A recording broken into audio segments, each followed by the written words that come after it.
Summer is in full swing and I can feel the liveliness everywhere. In the longer days, the warm evening air. This week, I've been heads down planning a big surprise celebration for someone I love, all while juggling work and client calls and my own personal goals. But instead of just rushing through with my head down, I decided to lean into every bit of joy I could find. Last weekend, my boyfriend surprised me with a getaway to Hearst Castle, an inspiration hit I didn't even know I needed. This week is busier, but the fun continues. The Alameda County Fair felt like stepping into a different world, and I can't believe I never knew about it. There were all these families, the smell of cotton candy and funnel cake, and huge stuffed animals to be won everywhere. We spent the day with my boyfriend's friend and his family friend, who became my little carnival buddy. She had this infectious excitement about everything, especially Labubus. Then there were the Labubu mystery boxes. She was so excited to open one, and honestly, so was I. As an adult, especially now in my late 20s, it kind of feels like I always know baseline what to expect. I'll get one of these 5 options and it's pretty straightforward, but I remember how actually exciting it felt as a kid. It's cute, yeah. Yeah, that's the one I want. I want it. And then I found the best sight of all, the petting zoo. Hanging out with these aggressive goats and derpy alpacas, I couldn't stop laughing. There's something about animals that cuts right through your adult pretenses. They do not care, but the pig racing is where I completely lost it.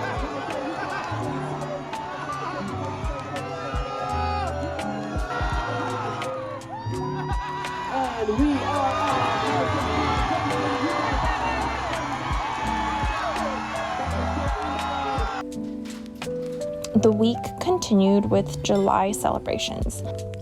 I made a fruit tart for a barbecue, red strawberries, blueberries, white cream, and dragon fruit.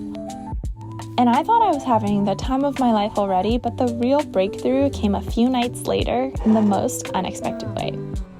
So for some reason, my boyfriend and I started talking about Prince of Tennis, and he realized I had never watched the 2nd season.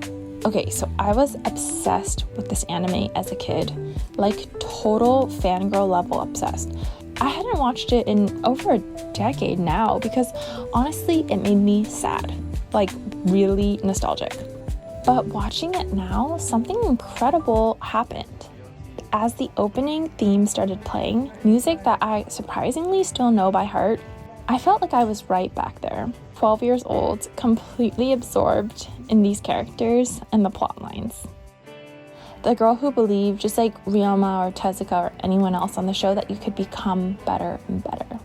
The girl who felt that fire of passion just like they did on the courts.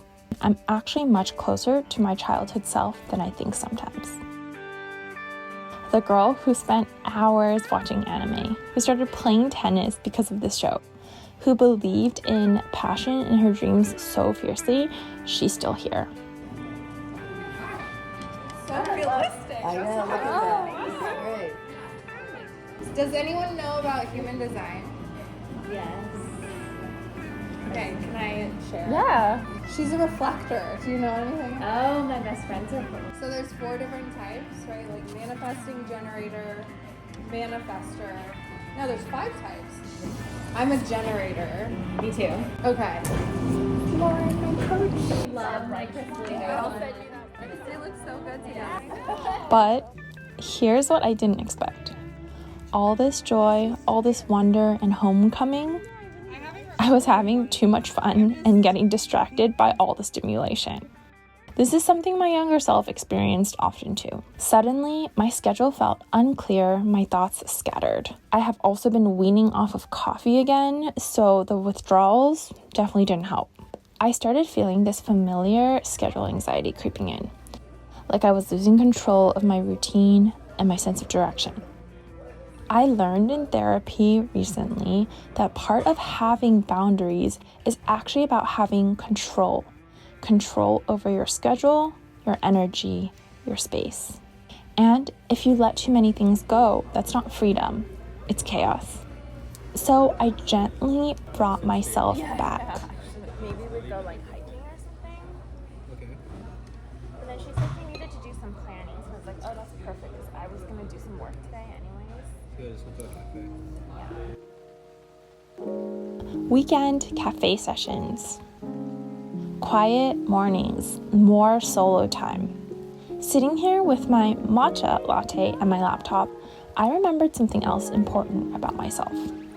Even as a kid, I loved solitude. Hours listening to music on my early iPod. Playing tennis by myself against the wall. Getting lost in anime worlds. Journaling in my room. I've always found my way back to myself through simple rituals. The carnival and recent celebrations taught me something important. I can access my childhood joy anytime I want. But I also need to honor the adult me who craves structure and solitude. Because both versions of me deserve to be here. The girl who screams on roller coaster rides and collects mystery boxes, and the woman who needs quiet mornings to think. Maybe growing up isn't about choosing between wonder and wisdom. Maybe it's more about learning when to let each one lead. Speaking of celebrations, remember that huge surprise I mentioned planning? Well, it's time to see if I can take everything I've learned about joy and boundaries recently and apply it in paradise.